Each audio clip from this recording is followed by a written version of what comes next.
Bismillahirrahmanirrahim. Assalamualaikum warahmatullahi wabarakatuh. Innal hamdalillah nahmaduhu wa nasta'inuhu wa nastaghfiruh wa na'udzu billahi min shururi anfusina wa min syarri a'malina. May yahdihillahu fala mudilla lahu wa may yudlil fala hadiya lahu. Asyhadu an la ilaha illallah wahdahu la syarika lah wa asyhadu anna sayyidana Muhammadan abduhu wa rasuluhu la nabiyya ba'dah. Wa qala Allah ta'ala fil Qur'anil Karim, a'udzu billahi minasyaitonir rajim. Bismillahirrahmanirrahim. Qul in kuntum tuhibbunallaha fattabi'uni yuhibbukumullah wa yaghfir lakum dzunubakum wallahu ghafurur rahim. Al-ayat. Sadaqallahul adzim.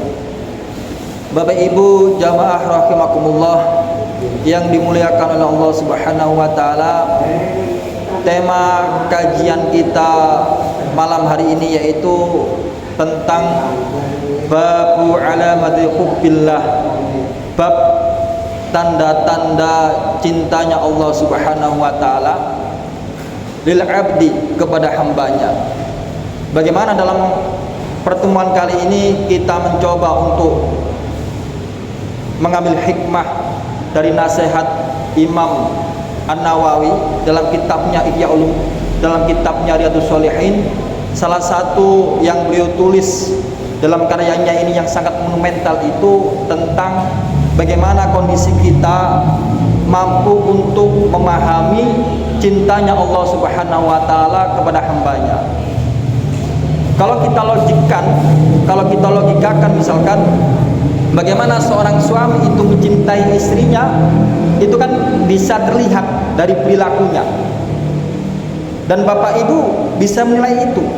Bagaimana suamiku mencintaiku dengan perilakunya, dengan ikhtiarnya mencari nafkah, memperjuangkan untuk kebahagiaan rumah tangga. Bagaimana seorang istri mencintai suaminya dengan berbakti kepada suami dan melayani selayaknya ia seorang istri.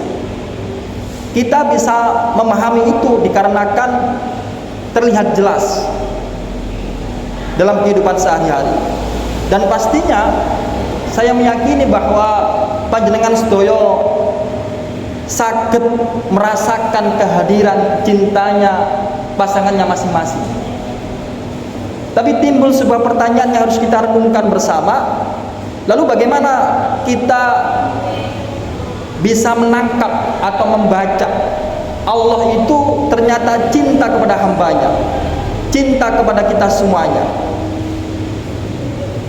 Kalau kita perjuangkan cintanya kekasih kita agar kita mampu untuk menikah dengan orang yang kita cintai, tapi kenapa kita tidak memperjuangkan untuk mendapatkan cintanya Allah Subhanahu wa taala, sehingga ketika kita hidup di dunia ini dalam keadaan di bawah naungan cintanya Allah Subhanahu wa taala. Di sini kita akan mencoba bagaimana memahami ternyata Allah itu juga sangat cinta kepada hambanya. Sehingga dalam hal ini Imam An-Nawawi mengutip salah satu firman Allah di dalam surat Ali Imran ayat 31, sebagaimana Allah berfirman, "Kul," katakanlah wahai Muhammad. Bentuknya adalah fi'il amar. Kul, seakan-akan kalau kita memahami kalimat ini atau firman ini, Allah ingin mengajarkan isi perasaannya kepada baginda Rasul. Kemudian baginda Rasul menyampaikan kalimat ini kepada umatnya, yaitu kita semuanya.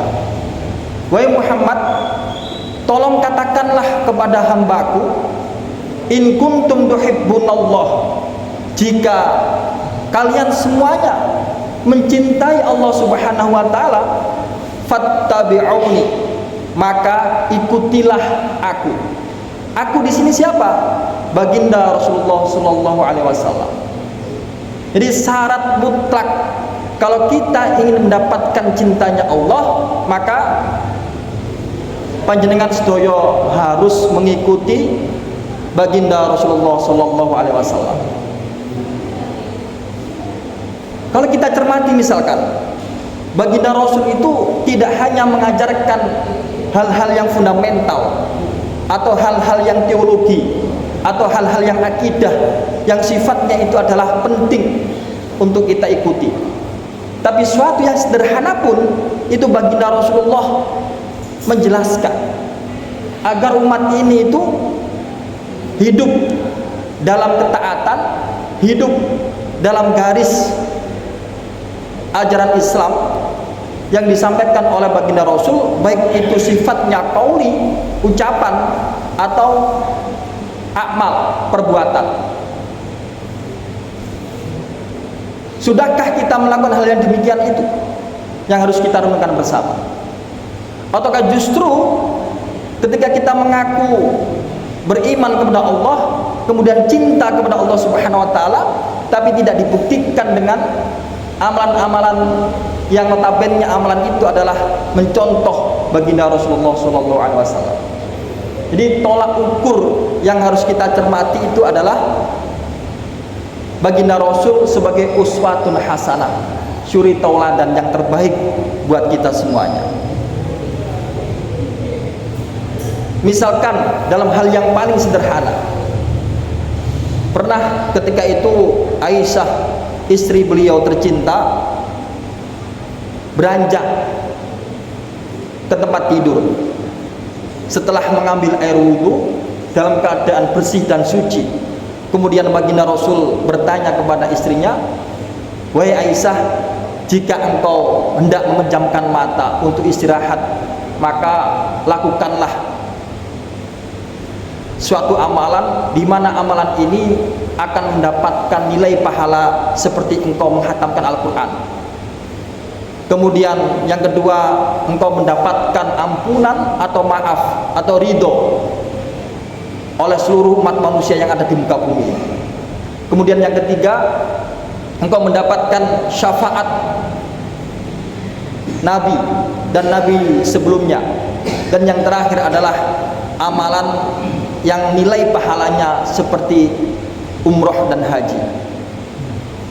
Lalu kemudian Aisyah bertanya kepada baginda Rasul, "Ya Rasulullah, bagaimana hamba mampu mendapatkan nilai pahala seperti itu dalam waktu sekejap?" "Tidak mungkin ya Rasulullah." Mendengar jawaban istrinya tercinta, Nabi Muhammad tersenyum sejenak. Kemudian beliau menjelaskan, "Wahai Aisyah, jika engkau hendak tidur, maka bacalah surat Al-Ikhlas ayat 1 sampai 4 sebanyak 3 kali. Karena nilai pahalanya itu sama saja menghatamkan Al-Quran." Kemudian ketika engkau setelah membaca itu, maka bacalah istighfar, astaghfirullahaladzim, sebanyak 3 kali. Maka nilai fadilahnya itu sama saja engkau mendapatkan ridho atau maaf dari seluruh umat manusia yang ada di muka bumi ini. Kemudian yang ketiga, setelah itu bacalah sholawat atas Nabi, Allahumma sholli ala sayyidina Muhammad wa ala ali sayyidina Muhammad kama shollaita ala sayyidina Ibrahim wa ala ali sayyidina Ibrahim. Maka nilai fadilahnya atau pahalanya sama saja engkau mendapatkan syafaat dari baginda Rasul dan para nabi sebelumnya. Kalau kita misalkan melihat penjelasan dari tarjih, kalau dalam sholat itu tidak boleh Bapak Ibu memakai sayyidina, tapi di luar sholat itu diperbolehkan. Jangan sampai keliru. Kemudian yang terakhir, engkau tutup dengan kalimat tasbih subhanallah walhamdulillah wala ilaha illallah wallahu akbar. 4 hal yang dicontohkan baginda Rasul. Kemudian nilai pahala yang terakhir itu adalah seperti mendapatkan pahala haji dan umroh. Apakah sudah kita lakukan? Mungkin kita belum mengetahui itu sehingga kita tidak melakukan. Dan sekarang kita sudah mengetahui tersebut, sehingga nanti malam harusnya kita praktekkan. Nah, itulah contoh kecil yang harusnya kita cermati, sehingga ketika kita mendapatkan ilmu untuk mengikuti ittiba Nabi, maka harus kita amalkan. Baru ditutup dengan doa sebelum tidur, kemudian berbaring atau miring sebelah kanan, dan niscaya tidak akan mimpi buruk dan dalam keadaan nyenyak, nyaman, dan dijamin akan pasti mimpi yang sangat indah. Itu contoh yang paling kecil, contoh yang paling ringan. Jadi diatur sedemikian rupa, dijelaskan oleh baginda Rasul. Kemudian kembali kepada kita, mau mengikuti itu atau tidak. Fattabi'uni, maka ikutilah aku. Sehingga ketika Allah Subhanahu wa taala menjelaskan firman-Nya ini, fattabi'u, maka ikutilah kalian semua ni akan aku. Siapa? Baginda Rasulullah sallallahu alaihi wasallam. Itu bentuknya adalah fi'il amar, artinya perintah. Kemudian di kalimat firman berikutnya ada dua redaksi kalimat yang menjawab tentang perintah ini, atau dalam kaidah ilmu nahwu itu disebut jawab tolak atau jawab amar. Yuhbib, bentuknya sukun kalau dalam kaidah ilmu tajwid. Kalau dalam kaidah ilmu nahwu bentuknya jazm. Apa yang bikin ia jazm atau sukun? Karena ada fi'il amar, bentuknya perintah, kemudian Allah jawab, jika engkau mengikuti baginda Rasul, maka niscaya yuhibbukumullah, niscaya Allah akan mencintai kalian semuanya. Wa yaghfir lakum dunubakum, dan tidak hanya kita mendapatkan cintanya Allah, tapi kita juga mendapatkan ampunannya Allah Subhanahu wa taala. Jadi syaratnya itu adalah mengikuti baginda Rasul. Jadi ini adalah merupakan syarat mutlak yang harus kita perhatikan, bahwa untuk mendapatkan cintanya Allah Subhanahu wa taala harus dibuktikan dengan amal perbuatan, yaitu tolak ukurnya adalah mengikuti ajaran yang telah disampaikan oleh baginda Rasulullah sallallahu alaihi wasallam. Sama halnya kalau misalkan kita sebagai seorang suami mengungkapkan perasaannya kepada istrinya, wahai istriku, aku benar-benar sangat mencintaimu. Pertanyaannya adalah, apakah kita pernah mengucapkan itu? Ibu pernah apa mboten? Bapak mengucapkan itu?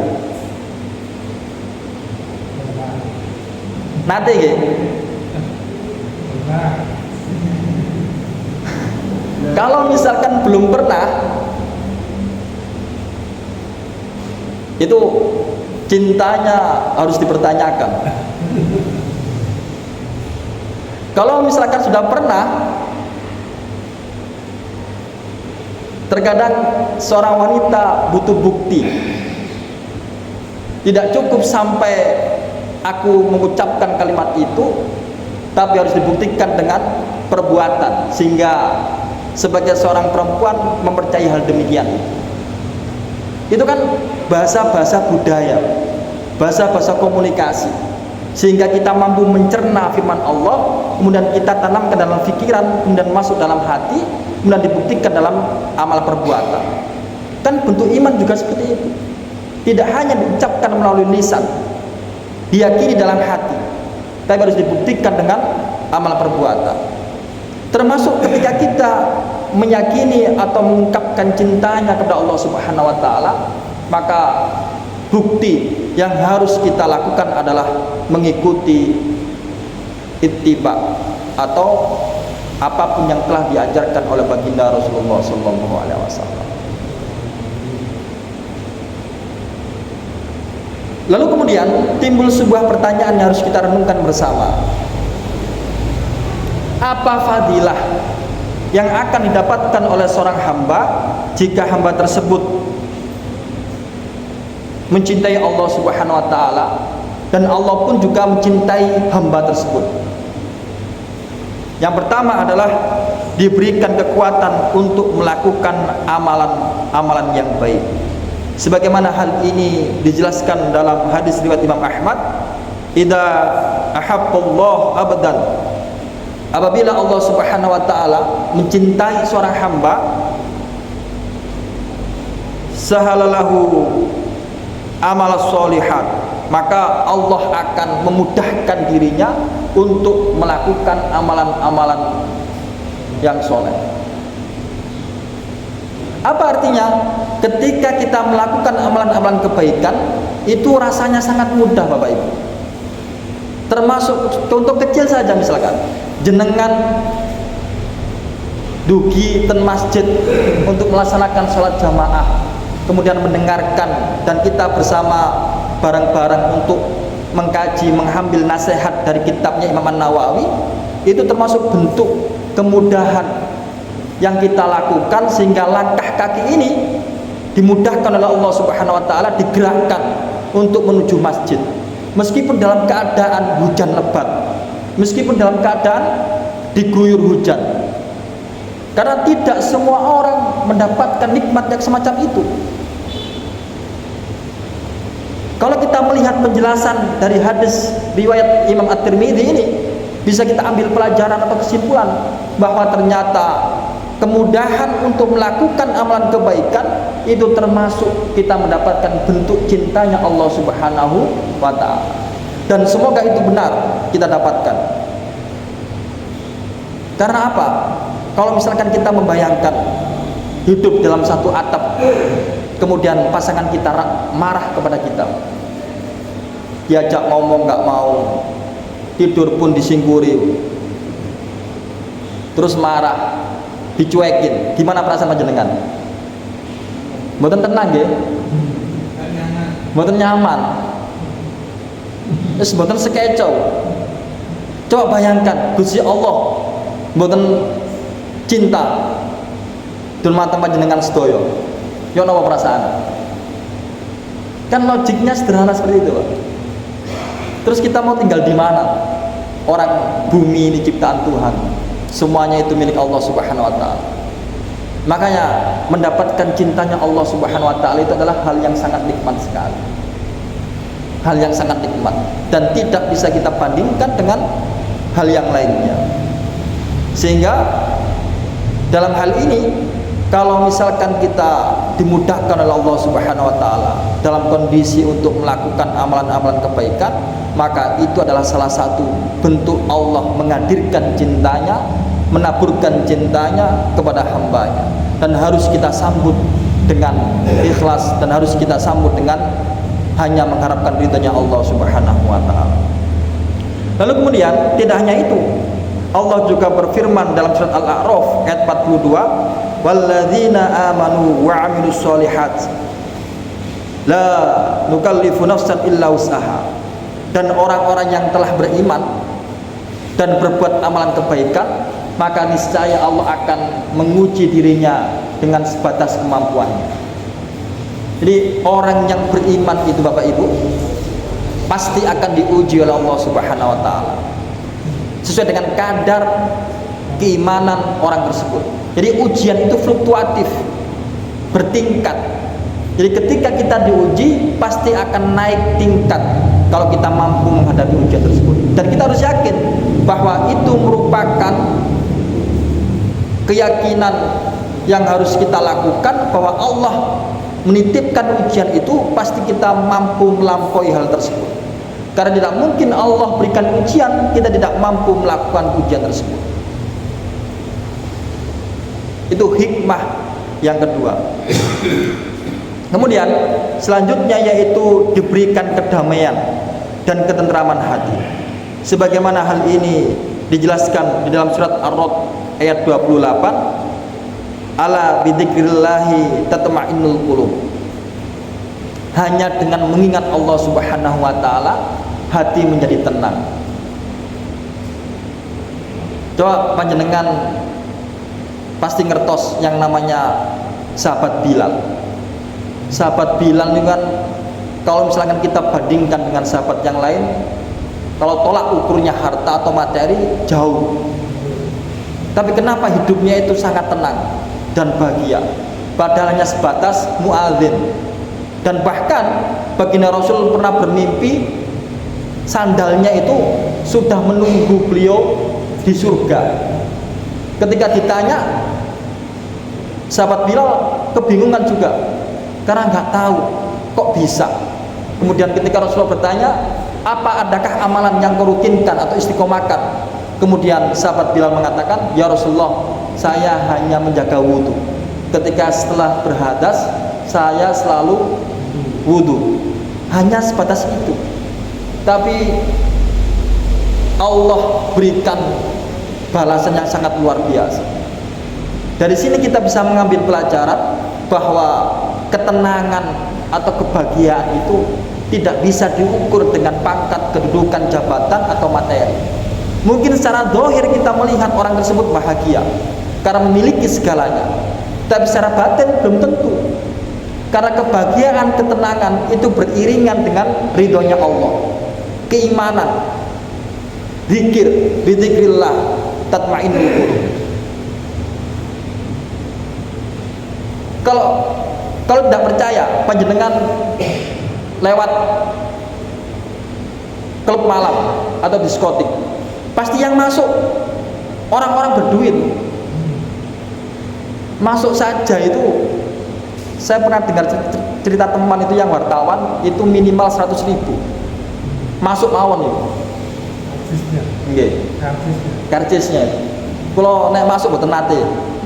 Tapi nek liwat mawon nggih nate lah. Ketika aku lihat Jogja itu kan lewat diskotik namanya Liquid nopo tuh boleh suping ya. Memang dan sanjangi ngoten niku rencang kula sing wartawan rata-rata niku pengusaha. PNS itu ngapunten. Hampir jarang. Rata-rata itu pengusaha, bos, dan uangnya tebel-tebel gitu. Itu apa yang ia cari? Kebahagiaan, ketenangan. Tapi setelah itu resah lagi hatinya. Karena kebahagiaan, ketenangan itu tidak didapatkan dengan materi atau pangkat, kedudukan dan jabatan, akan tetapi hanya dengan berzikir kepada Allah Subhanahu wa taala. Kalau seandainya disuruh memilih, jenengan milih materi atau pangkat atau istighfar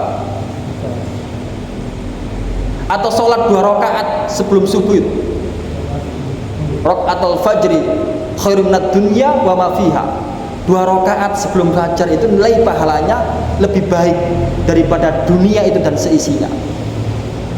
Kalau seandainya nilai pahala itu bentuknya materi, pasti manusia itu akan berbondong-bondong untuk melakukan amalan soleh. Dan bahkan sebelum masuknya waktu subuh, 1 jam sebelum waktu subuh dikumandangkan, ia akan datang untuk berangkat ke masjid karena tahu nilai pahalanya. Tapi kan kita tidak menyadari itu. Terus pertanyaannya adalah, apakah kita sudah melakukan hal demikian itu? Tentang zikir misalkan, istighfar, fadilah istighfar, itu kan luar biasa. Pernah kita sampaikan itu, kalau kita masih ingat, dalam surat Nuh itu kan dijelaskan fadilah istighfar. Dan bahkan ketika Imam Ahmad bin Hambal pun ketika ditanya, ada seorang pemuda yang belum menikah, kemudian tanya kepada Imam Ahmad, wahai Imam Ahmad, berikan saya solusi, pulanglah kemudian istighfarlah. Ada seorang pasangan suami istri belum mendapatkan momongan, minta solusi pada Imam Ahmad, pulanglah terus bacalah istighfar. Terus kemudian ada lagi seorang petani yang mengharapkan hujan gak kunjung datang, suruh pulang istighfar. Kemudian ada salah satu muridnya yang memberanikan diri dan bertanya, wahai Imam Ahmad, kenapa semua persoalan hidup yang random itu, template itu, tapi jawabannya hanya satu, istighfar. Terus kemudian Imam Ahmad mengatakan, apa kau tidak pernah membaca dalam surat Nuh ayat 10 sampai 12, 13, Allah jelaskan fadilah istighfar itu. Dan jawabannya adalah itu semuanya. Dan semuanya Allah kabulkan dengan istighfar. Astagfirullahaladzim.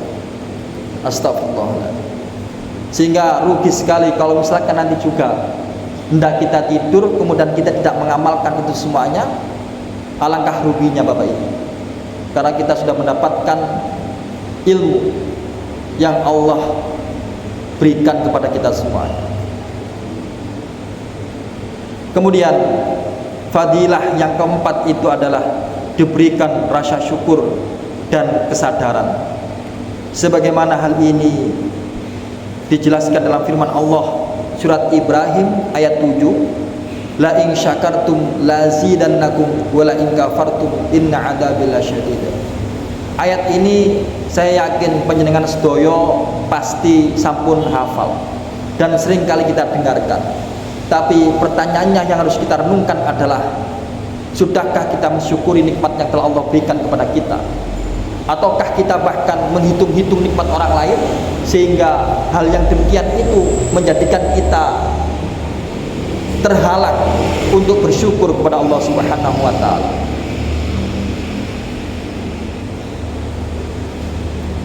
Makanya baginda Rasul itu bersabda dalam hadisnya, ungduru man wa asfala minkum wala tanduru man huwa fawqakum. Lihatlah seseorang yang ada di bawah kita kondisinya, dan jangan pernah kita melihat seseorang yang ada di atas kita kondisinya. Kenapa demikian? Agar kita mudah untuk bersyukuri nikmat yang telah Allah berikan kepada kita. Jadi syukur itu juga ada resepnya Bapak, agar kita mampu untuk bersyukur kepada Allah Subhanahu wa taala. Dan jangan pernah kita bandingkan nikmat yang kita dapatkan kemudian kita bandingkan dengan nikmat yang orang lain dapatkan. Karena nanti itu akan terhalang kita untuk bersyukur kepada Allah Subhanahu wa taala.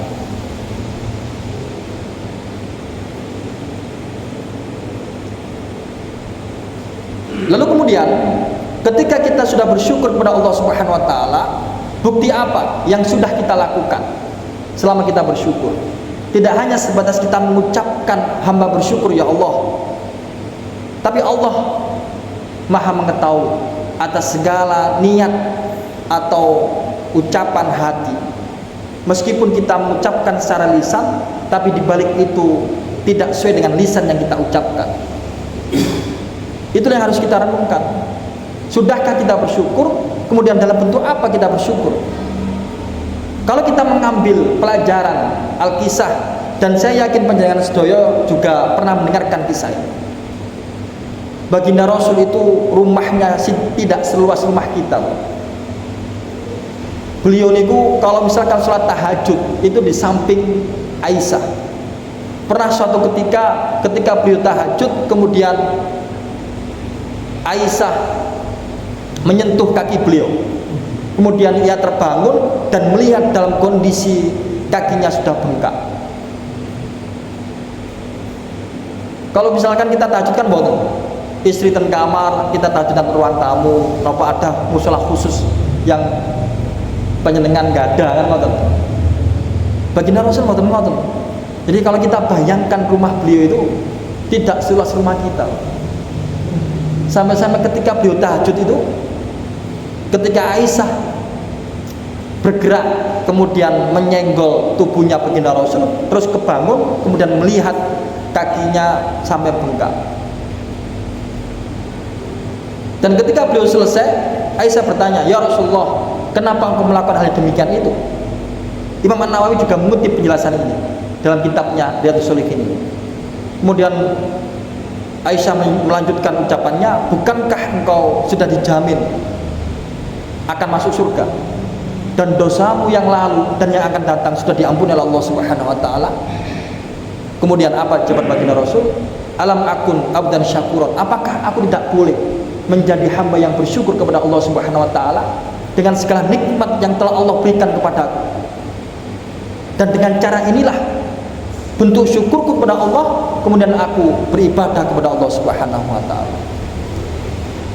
Lalu pertanyaan yang harus kita renungkan bersama adalah, sudahkah kita melakukan sebuah amalan yang amalan itu bentuk rasa syukur kita kepada Allah Subhanahu wa taala? Tidak hanya sebatas sholat 5 waktu 17 rakaat dan 17 kali kita membaca Al-Fatihah sehingga kita selalu mengucapkan ihdinas siratal mustaqim. Ya Allah, berikanlah hamba petunjuk agar kita selalu dalam jalan yang lurus, jalan yang diridhoi oleh Allah Subhanahu wa taala.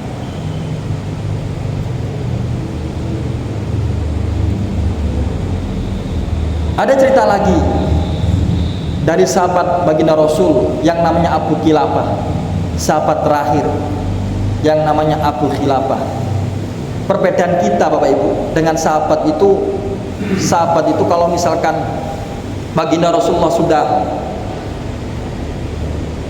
mengajarkan suatu amalan, pasti mereka amalkan meskipun itu nilainya kecil.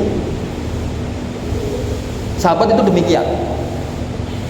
Nah, berbeda dengan kita, belum tentu kita amalkan meskipun itu ringan. Ini nasihat ini tidak hanya untuk panjenengan, wabil khusus kula Ki Ambon. Karena kalau kita mengkaji ini kan paling enggak untuk rambu-rambu atau lampu merah kita agar kita tidak terlalu jauh untuk berbuat sesuatu yang tidak diridhoi Allah Subhanahu wa taala. Abu Khilafah ini adalah seorang sahabat yang diberikan jabatan hakim tapi ia tidak mau, dan bahkan ia hijrah dari Basrah ke Kufah. Kemudian di tengah perjalanan ia tertimpa sebuah musibah. Lalu di ujung kota ada seorang penjaga, kemudian yang bernama Abdullah bin Muhammad melihat kemah kecil yang mungkin dikatakan sangat tidak layak. Lalu ia tergerak hatinya untuk melihat kemah tersebut. Ternyata di situ ada seorang sahabat Nabi yang dimana kedua tangannya ini, satu riwayat mengatakan cacat, satu riwayat mengatakan sudah putus, dan kedua kakinya ini juga demikian itu. Jadi sudah tidak memiliki tangan dan kedua kaki. Tapi yang sangat mengejutkan itu adalah lisannya selalu berzikir kepada Allah Subhanahu wa taala dan mengucapkan alhamdulillah, alhamdulillah, alhamdulillah. Lalu kemudian Abdullah bin Muhammad bertanya, wahai si fulan, apakah yang menjadikanmu mampu berzikir kepada Allah padahal mohon maaf kondisi tubuhmu sudah seperti itu?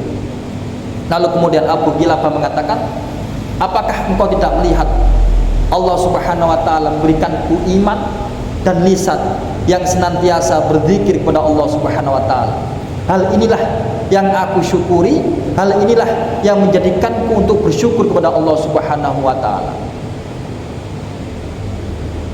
Dan saya punya anak laki-laki yang selalu mengantarkanku untuk berangkat ke masjid melaksanakan ibadah sholat setiap hari dalam 5 waktu.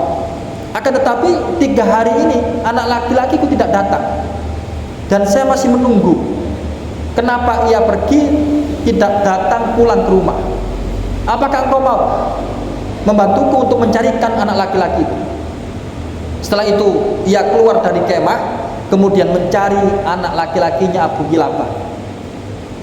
Kemudian ia mendapati anak laki-laki itu sudah dikerumunin oleh binatang buas dan dimakan jasadnya. Kemudian ia kembali lagi ke kemah. Kemudian ia bingung mau menyampaikan seperti apa. Lalu ia mengilustrasikan dengan kisah, wahai si fulan, apakah engkau mengetahui kisahnya Nabi Ayub alaihissalam? Ia ditinggalkan seluruh anaknya, diambil oleh Allah Subhanahu wa taala. Apa yang ia lakukan? Ia bersabar. Lalu kemudian ia diambil hartanya, dihabiskan hartanya untuk berobat. Apa yang ia lakukan? Ia hanya bersabar. Kemudian ia diambil kesehatannya, sakitnya 16 tahun. Apa yang ia lakukan? Ia bersabar. Dan sekarang putramu diambil oleh Allah Subhanahu wa taala. Mendengarkan kalimat itu, Abu Khilafah mengatakan, alhamdulillah, saya memastikan tidak diberikan keturunan yang durhaka kepada Allah Subhanahu wa taala. Setelah itu ia menghirup nafas sejenak, kemudian ia meninggal dunia. Setelah itu datanglah segerombolan sahabat penunggang kuda berjumlah 4 orang, kemudian menghampiri Abdullah bin Muhammad. Setelah itu Abdullah bin Muhammad menceritakan kejadian itu. Lalu kemudian ia buka penutup kain kafan, penutup selai kain yang menutupi wajahnya. Kemudian ia bertakbir, Allahu Akbar, apakah engkau tidak mengetahui siapakah pemuda ini? Ini adalah sahabat terakhir baginda Rasulullah SAW yang bernama Abu Khilafah. Ia seorang sahabat yang diberikan jabatan hakim, tapi ia tidak mau. Ia memilih untuk keluar dari kota Basrah menuju Kufah, dan ia teguh dalam pendiriannya untuk hidup sederhana dan bersyukur atas segala nikmat yang telah Allah berikan kepada dirinya. Ayyuhal muslimun rahimakumullah, dari sini kita belajar bahwa syukur itu memang tidak mudah untuk dibuktikan dalam amal perbuatan, akan tetapi kita berupaya semaksimal mungkin untuk bersyukur kepada Allah Subhanahu wa taala atas segala nikmatnya. Karena dengan bersyukur kepada Allah Subhanahu wa taala, niscaya Allah akan menambahkan nikmat yang telah Allah janjikan kepada kita semua. Kemudian fadilah yang ketiga itu adalah kemudahan untuk bertobat, sehingga ia mendapatkan pengampunan dari Allah Subhanahu wa taala. Sebagaimana hadis riwayat Imam Bukhari, idza taba abdu, apabila ada seorang hamba yang bertobat kepada Allah Subhanahu wa taala, taballahu alaihi, niscaya Allah akan menerima tobatnya. Dari sini kita bisa mengambil pelajaran, kalau ada seorang hamba yang melakukan kesalahan, yang melakukan dosa besar, maka kemudian ia datang kepada Allah untuk minta maaf, untuk bertobat, maka niscaya Allah itu akan mengampuni dosa-dosa yang pernah kita lakukan. Kalau panjenengan sedoyo gak ada salah kepada rencang nopo tetangga, ketika minta maaf, mungkin secara lisan memaafkan, tetapi hati belum tentu. Gimana Bapak? Karena sifatnya manusiawi. Apalagi kesalahan yang sifatnya itu sangat besar. Tapi Allah tidak demikian. Ketika kita datang kepada Allah Subhanahu wa taala dengan membawa dosa sebesar bukit, maka Allah akan membalas dengan membawa ampunan sebesar gunung. Kalau ada seorang manusia yang datang kepada Allah dengan membawa dosa setinggi gunung, maka Allah akan membalas dengan membawa ampunan setinggi langit. Kalau kita datang kepada Allah dengan membawa dosa seluas lautan, maka Allah akan membalas dengan membawa ampunannya seluas samudra. Jadi Allah itu 2-3 kali lipatnya akan membalas kita. Apa buktinya? Kalau jenengan meresani kisah dulu, ada seorang yang membunuh 99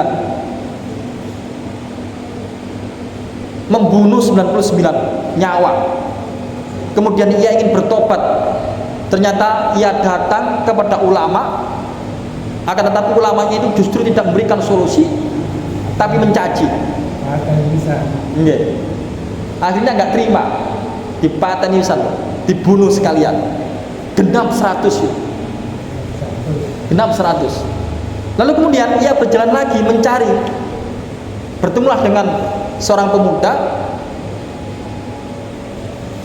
Kamu kalau ingin bertobat dan minta ampun, mendapatkan ampunan Allah Subhanahu wa taala, maka pergilah di suatu tempat, di sana pasti engkau akan menemukan jawabannya. Akhirnya ia berjalan menuju tempat yang ia ingin temui. Ternyata di tengah perjalanan ia meninggal dunia. Di sini malaikat turun ke dunia, kemudian ingin memasukkannya ia ke neraka. Karena perbuatannya ia sudah membunuh 100 orang. Akan tapi satu malaikat lagi turun, ingin merebut ruhnya dan menempatkannya di tempat yang mulia. Karena niatnya yang baik, ingin bertobat kepada Allah Subhanahu wa taala. Sehingga melihat percekcokan dua malaikat ini, Allah Subhanahu wa taala mengatakan, "Wahai malaikat, ukurlah perjalanan si fulan itu. Lebih dekat mana dia? Dekat antara ia melakukan perbuatan keji pembunuhan itu, ataukah ia lebih dekat dengan tempat yang ingin ia tuju untuk bertobat?" Kemudian ketika diukur ternyata hanya selisih sejengkal, Bapak Ibu. Hanya selisih sejengkal, lebih dekat dengan tempat ingin ia tuju, dan ia ingin mendapatkan ajaran-ajaran agar ia bisa bertobat dan mendapatkan ampunan Allah Subhanahu wa taala. Jadi selisihnya hanya sejengkal. Akhirnya ia dimasukkan ke surga dan mendapatkan tempat yang mulia. Makanya di surat yang lain Allah berfirman dalam surat Al-Baqarah 222, "Innallaha yuhibbut tawwabina wa yuhibbul mutatahhirin." Jadi sesungguhnya Allah Subhanahu wa taala itu sangat mencintai orang yang bertobat dan orang-orang yang membersihkan diri. Jadi derajat orang yang bertobat itu adalah mendapatkan cintanya Allah Subhanahu wa taala. Sehingga jangan pernah sampai kita berkecil hati, meskipun kita pernah melakukan dosa di masa lalu, akan tapi Allah masih memberikan kesempatan kita untuk mendapatkan pahala dan mendapatkan derajat yang mulia di sisinya. Maka kita harus bertobat kepada Allah Subhanahu wa taala, minta maaf, minta ampun. Karena kalau kita sebagai hamba mau bertobat, mau minta maaf kepada Allah, Allah tidak pernah hitung-hitungan. Allah tidak pernah mengungkit masa lalu kita. Meskipun seburuk apapun kita di masa lalu, senista apapun di masa lalu, pernah berbuat dosa apa di masa lalu, ketika kita bersimpuh memohon, meneteskan air mata, benar-benar menyesali perbuatan itu, berjanji untuk tidak mengulangi lagi, maka kita mendapatkan derajat cintanya Allah Subhanahu wa taala. Lalu kemudian fadilah yang ke-5 yaitu diberikan ujian untuk membersihkan dosa-dosa. Jadi bentuk cintanya Allah Subhanahu wa taala itu adalah pasti kita akan mendapatkan ujian dari Allah Subhanahu wa taala. Sebagaimana baginda Rasul bersabda, "Idza habballahu 'abdan ibtalahu." Apabila Allah Subhanahu wa taala mencintai seorang hamba, maka Allah akan mengujinya. Wa in syabara ijtabahu wa in radiya istofahu. Pilihannya hanya ada dua. Kalau kita bersabar dengan ujian tersebut, maka kita menjadi hamba yang paling mulia. Kemudian kalau kita ridho terhadap ujian Allah, maka kita menjadikan hamba yang istimewa. Jadi tidak ada pilihan ketiga, hanya pilihan kedua. Bersabar mengantarkan derajat mulia, atau yang kedua ridho mengantarkan derajat istimewa. Meskipun pada dasarnya ujian itu, kalau kita cermati, yang paling berat itu adalah para nabi. Kita melihat bagaimana Nabi Nuh diuji oleh Allah Subhanahu wa taala. Anak dan istrinya tidak mau mengikuti jejak beliau, dan bahkan Kan'an mengatakan akan menaiki gunung atau menaiki pohon yang lebih tinggi daripada gunung. Jadi di atas gunung itu ada pohon, naik sehingga tidak hanyut dalam banjir. Dan hanya 80 orang yang mau mengikuti jejak dakwahnya beliau, padahal beliau berdakwah selama 950 tahun. Itu kan sangat berat sekali. Bagaimana kita melihat Asyah, istri Fir'aun, yang mempunyai suami yang tidak mau taat dan bahkan mengatakan dirinya ana rabbukumul a'la, aku adalah Tuhanmu yang paling tinggi. Kita juga melihat bagaimana Nabi Ibrahim ketika diuji oleh Allah Subhanahu wa taala. Di masa mudanya ia berseberangan dengan kebijakan pemerintah sehingga ia tidak mau menyembah berhala, kemudian ia dibakar hidup-hidup. Apakah ujian cukup sampai di situ? Belum. Ketika ia menikah dengan istrinya pertama, tidak kunjung tidak kunjung diberikan sebuah momongan. Kemudian ia menikah dengan Siti Hajar setelah Sarah. Kemudian diberikan momongan Nabi Ibrahim, Ismail, diberikan momongan Nabi Ismail. Lalu lahirlah Ishak dari Siti Sarah yang nantinya melahirkan Bani Israel itu, orangnya pinter-pinter. Dan Ismail nanti menurunkan Nabi Muhammad. kemudian disuruh untuk menyembelih, apakah ujian berhenti? Tidak. Jadi ujian itu terus datang dan akan menghampiri kepada hambanya yang beriman kepada Allah Subhanahu wa ta'ala. Jadi tolak ukur seorang hamba yang mendapatkan cintanya Allah, ujian itu akan terus datang dan berganti. Mungkin hanya ini yang bisa saya sampaikan, kurang lebihnya mohon maaf. Saya kembalikan kepada jenengan. Sekian, wassalamualaikum warahmatullahi wabarakatuh.